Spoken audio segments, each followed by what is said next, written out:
രാഹുൽ മാങ്കൂട്ടത്തിൽ, നിങ്ങളൊരു കമ്മ്യൂണിസ്റ്റുകാരനായിരുന്നെങ്കിൽ, നിങ്ങളൊരു സഖാവായിരുന്നെങ്കിൽ, നിങ്ങൾ ഈ കേരളത്തിലെ കമ്മ്യൂണിസ്റ്റ് പാർട്ടിയിൽ നിന്നുള്ള ഒരു MLA ആയിരുന്നെങ്കിൽ എന്ന് ഇപ്പോൾ ആലോചിച്ചു പോവുകയാണ്. നിങ്ങൾക്ക് വേണ്ടി മുറവിളി കൂട്ടുന്നവർ, നിങ്ങൾ രാജിവെക്കണമെന്ന് പറയുന്നവർ, നിങ്ങൾക്കെതിരെ തെളിവുകളുടെ പെരുമഴക്കാലമാണെന്ന് പറയുന്നവർ, നിങ്ങളെ വേട്ടയാടുന്നവർ, നിങ്ങൾ രാജിവെക്കാത്തതിൽ വിറളി പൂണ്ടിരിക്കുന്നവർ, നിങ്ങൾ രാജിവെക്കാത്തതിൽ മൂലം കടയുന്നവർ, നിങ്ങൾ രാജിവെക്കാത്തതിൽ മൂലം കടയുന്നവരിൽ ഒരു കൂട്ടർ, പ്രധാനപ്പെട്ട ഒരു കൂട്ടർ എന്ന് പറയുന്നത് ഇവിടുത്തെ മാപ്രകളാണ്.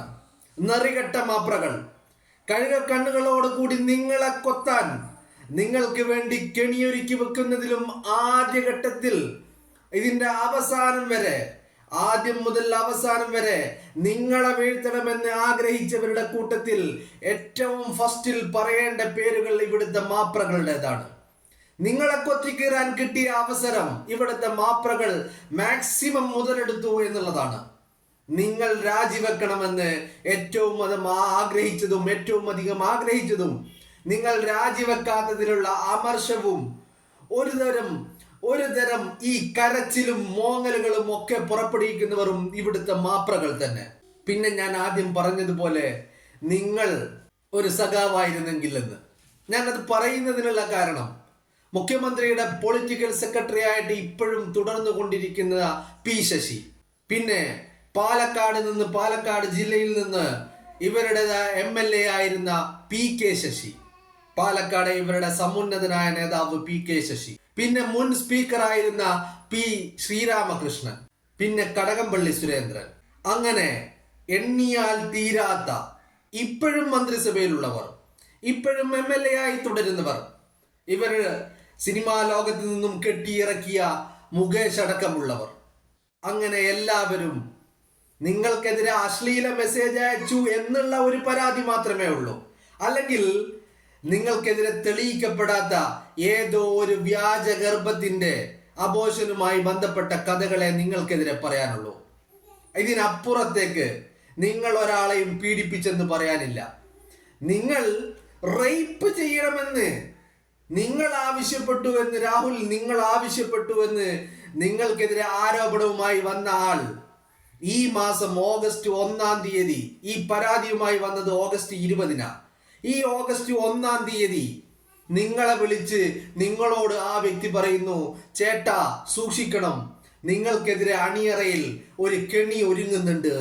ഈ പറഞ്ഞ വ്യക്തി ഓഗസ്റ്റ് 20 ആകുമ്പോൾ പറയുന്നു, ആ രാഹുൽ മാങ്കൂട്ടത്തിൽ എന്നെ വിളിച്ചു റേപ്പ് ചെയ്യണമെന്ന് ആവശ്യപ്പെട്ടു എന്ന്.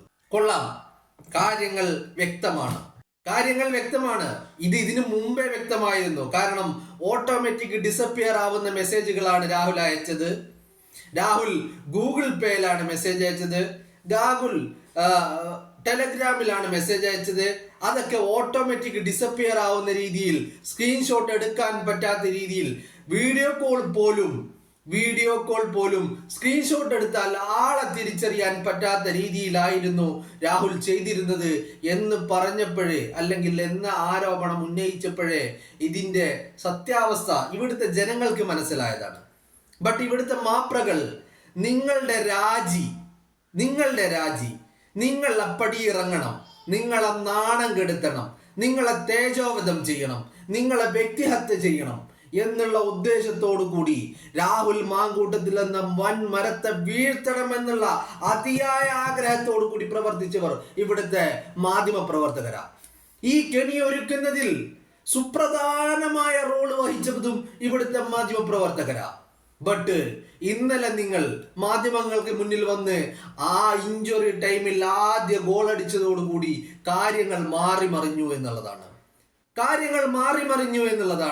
നിങ്ങളെ വീഴ്ത്താൻ ഇവർ എല്ലാവരും ഒരുപാടധികം ആഗ്രഹിക്കുകയും ഒരുപാടധികം പരിശ്രമിക്കുകയും അണിയറയിൽ പ്രവർത്തിച്ചത് ഇവർ മാത്രമല്ല. ഇപ്പൊ ഞാൻ പറഞ്ഞ P. ശശി, P. രാമകൃഷ്ണൻ, കടകംപള്ളി സുരേന്ദ്രൻ, മുകേഷ്, അങ്ങനെ തുടങ്ങി എണ്ണിയാൽ അവസാനിക്കാത്ത ഈ പേരുകളൊക്കെ നരബാധിച്ച പീഡകന്മാർ, ബലാത്സംഗ വീരന്മാർ, കോഴികൾ, വായനോക്കികൾ ആയിരുന്നെങ്കിൽ ഇനി ചില ഉദിച്ചു പേരുന്നവരുണ്ട്. പാർട്ടി ലോക്കൽ കമ്മിറ്റിയിൽ അംഗമായ വനിതാ സഖാവിനെ പീഡിപ്പിച്ച് ഗർഭിണിയാക്കിയ ലോക്കൽ സെക്രട്ടറി, എന്നിട്ട് അത് പാർട്ടി അന്വേഷിച്ചിട്ട് പറയുന്നു എന്ത് വനിതാ സഖാവ് ഗർഭിണി അല്ല എന്ന്. അത് കഴിഞ്ഞ് പാർട്ടി കമ്മിറ്റിയുടെ അന്വേഷണ റിപ്പോർട്ട് വന്നു. 6 മാസം കഴിഞ്ഞപ്പോൾ ആ വനിതാ സഖാവ് പ്രസവിക്കുമ്പോൾ പാർട്ടി പറയുന്നു വനിതാ സഖാവ് അച്ചടക്കം ലംഘിച്ചു, വനിതാ സഖാവിനെ പാർട്ടിയിൽ നിന്ന് പുറത്താക്കുന്നു. പി ശശിയുടെ പീഡനത്തിന്റെ തീവ്രത അളക്കാൻ പോയവരാണിവർ. പി ശശിയുടെ തീവ്രത അളക്കാൻ പോയത്, അതായത് ഉള്ളിൽ കയറ്റിയതിന്റെ ഇഞ്ചിന്റെ അളവ്, എത്ര ഇഞ്ച് ഉള്ളിലേക്ക് കയറി, എത്ര ഇഞ്ച് പുറത്തായിരുന്നു, എത്ര തുള്ളി അകത്ത് പോയി, എത്ര തുള്ളി പുറത്തായിരുന്നു എന്ന് അളക്കാൻ പോയവരാണ് ഈ സഖാക്കൾ.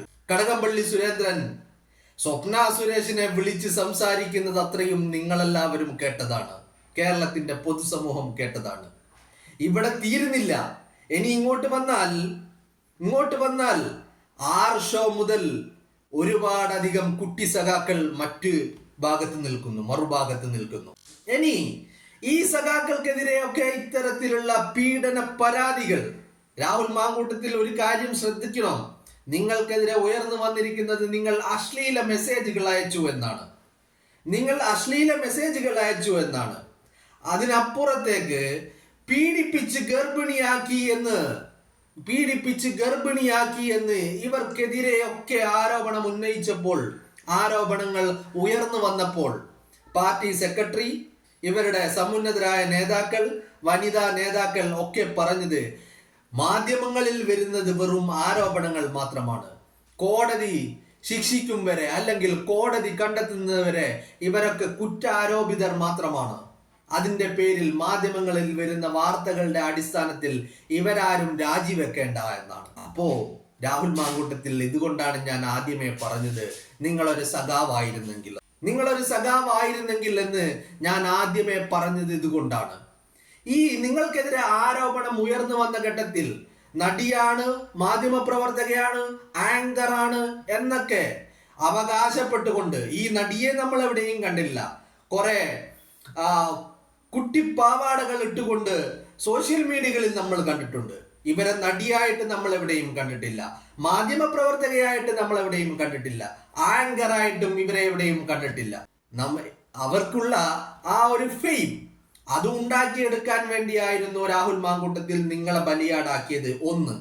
രണ്ടാമത്തെ കാര്യം, അവർ മാധ്യമങ്ങളിൽ വന്ന് പറഞ്ഞിട്ട് അവർ പറഞ്ഞത് ഈ വ്യക്തിയെ തിരുത്താൻ വേണ്ടിയാണ് ഞാൻ ഇതൊക്കെ ചെയ്തത്, ഇനി ഇതിൽ നടപടിയെടുക്കേണ്ടത് പ്രസ്ഥാനമാണ് എന്നാണ്. അതായത് ഇവിടുത്തെ UDF-ന് അല്ലെങ്കിൽ കോൺഗ്രസിന് മേൽ ഒരു സമ്മർദ്ദം, അല്ലെങ്കിൽ അവരെ കൂടി പ്രതിക്കൂട്ടിലാക്കിയിട്ട് അവർക്ക് അങ്ങനെ ഒഴിഞ്ഞു മാറാൻ പറ്റാത്ത സിറ്റുവേഷനിലേക്ക് കാര്യങ്ങൾ കൊണ്ടു ചെന്നെത്തുക എന്നതായിരുന്നു ഇവരുടെ ലക്ഷ്യം എന്നുള്ളത്. അതിനുവേണ്ടി ഇവർ എന്ത് ചെയ്തു? പിന്നിൽ പ്രവർത്തിച്ചവർ ഇവിടുത്തെ മാധ്യമങ്ങളെ കൂടി അതിന് കൂട്ടിപ്പിടിച്ചു എന്നുള്ളതാണ്. മാധ്യമങ്ങൾ ചർച്ച ചെയ്യേണ്ട ഒരുപാടധികം വിഷയങ്ങൾ ഉണ്ടായിരുന്നു. ഈ ദിവസം ഈ രാഹുൽ മാങ്കൂട്ടത്തിനെതിരെ ആരോപണം ഉയർന്നു വന്ന ആ ദിവസം പാലക്കാട് ഒരു സ്കൂളിൽ വെച്ച് RSSകാർ സ്ഫോടക വസ്തുക്കൾ സ്കൂളിൽ ശേഖരിച്ചു വെച്ചതിന്റെ വാർത്തകൾ നമ്മൾ കണ്ടു. അതിനെക്കുറിച്ച് എവിടെയും ചർച്ചയാവുന്നത് കണ്ടില്ല. ബീഹാറിൽ വോട്ടധികാർ യാത്രയുമായി രാഹുൽ ഗാന്ധി എന്ന് പറയുന്ന ഇന്ത്യയുടെ പ്രതിപക്ഷ നേതാവിന് ചുറ്റും 10,000ങ്ങൾ ചുറ്റുകൂടുന്നത് നമ്മൾ കണ്ടു.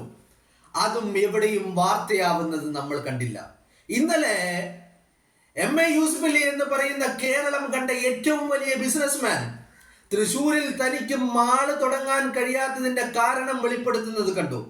സ്ഥലമേറ്റെടുത്ത് സ്ഥലം വാങ്ങി മാള് തുടങ്ങാനുള്ള എല്ലാവിധ പ്രാരംഭ ഘട്ടങ്ങളും തുടങ്ങിയിട്ട് അതുമായി മുന്നോട്ട് പോകുമ്പോൾ തനിക്കെതിരെ ഈ സഖാക്കളിൽപ്പെട്ട ഒരു സഖാവ് ഹൈക്കോടതിയിൽ പോയി കേസ് കൊടുത്തിട്ട് ആ മാളിന്റെ പ്രവർത്തനം സഖാവ് ഹൈക്കോടതിയിൽ കേസ് നൽകിയിട്ട് പരാതി നൽകിയിട്ട് ഈ മാള് തുടങ്ങാൻ അതിന്റെ പ്രവർത്തനം ആരംഭിക്കാൻ പോലും കഴിയാതെ 2 വർഷമായി ഹൈക്കോടതിയിൽ കേസ് നടത്തിക്കൊണ്ടിരിക്കുന്ന MA യൂസുഫ് അലിയും നമ്മൾ കണ്ടു. MA യൂസുഫ് അലി കേരളത്തിലെ യുവ സമൂഹത്തിന് നൽകുന്ന ഈ തൊഴിലവസരങ്ങൾ എത്ര തൊഴിലവസരങ്ങളാണ് ഓരോ വർഷവും MA യൂസുഫ് അലി എന്ന് പറയുന്ന ബിസിനസ്മാൻ കേരളത്തിൽ നൽകിക്കൊണ്ടിരിക്കുന്നത്.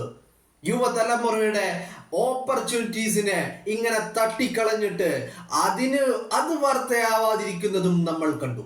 അങ്ങനെ സമൂഹത്തിന് ആവശ്യമായ ഒന്നും വാർത്തയാവാതിരിക്കുകയും അകാരണമായി തെളിവുകളില്ലാതെ ആരോപണങ്ങളുടെ മുന്നിൽ ഫാബ്രിക്കേറ്റഡ് ആയ ആരോപണങ്ങൾക്ക് പിറകെ പോയി രാഹുൽ മാങ്കൂട്ടത്തിൽ എന്ന് പറയുന്ന നേതാവിനെയും കോൺഗ്രസ് പ്രസ്ഥാനത്തെയും ഇവിടുത്തെ UDF-നെയും പ്രതിക്കൂട്ടിലാക്കുന്ന രീതിയിലുള്ള ചർച്ചകൾ മാത്രം നമ്മൾ കണ്ടു. ഈ മാധ്യമങ്ങൾ മോങ്ങിക്കരയുന്നതും നമ്മൾ കണ്ടു. രാഹുൽ ഇന്നലെ വീട്ടിൽ നിന്ന് പുറത്തിറങ്ങിയപ്പോ രാഹുലിന്റെ വാഹനത്തെ ഫോളോ ചെയ്ത് രാഹുൽ എങ്ങോട്ട് പോകുന്നു എന്ന് നോക്കിക്കൊണ്ട് അതും ഷൂട്ട് ചെയ്ത് ഈ മാധ്യമങ്ങളിൽ കാണിക്കുന്നതും നമ്മൾ കണ്ടു. ഇതിനാണോ മാധ്യമ പ്രവർത്തനം? ഇതിനൊക്കെയുള്ള അധികാരവും അവകാശവും ഈ ചെന്നായ കൂട്ടങ്ങൾക്ക് ആരാണ് നൽകിയത്? ഇവരെ കൂട്ടുപിടിച്ചുകൊണ്ട് അടുത്ത ഒരു ഇലക്ഷൻ മുന്നിൽ കണ്ടുകൊണ്ട് ഇവിടെ ചിലർ നടത്തുന്ന നീക്കങ്ങൾക്ക് ഇവരാണോ മുന്നിൽ നിന്ന് നയിക്കുന്നത്?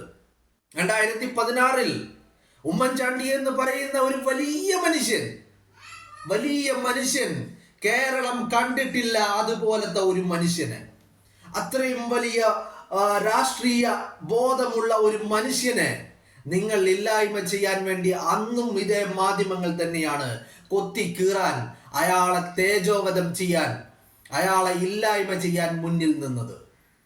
ഇത് സഖാക്കളുടെ ഒരു സ്ഥിരം പരിപാടിയാണ്. ഇപ്പൊ രാഹുൽ മാങ്കൂട്ടത്തിനെതിരെ സഖാക്കൾ മാത്രമല്ല, സംഘികളും ഇതിന് കൂട്ടുനിന്നിട്ടുണ്ട്. BJP-യുടെ എന്താ പറയേണ്ടത്, പാലക്കാട് ജില്ലയിലെ സമുന്നതരായ നേതാക്കൾ പോലും ഇതിനു വേണ്ടി പ്രവർത്തിച്ചിട്ടുണ്ട് എന്നുള്ളതാണ്.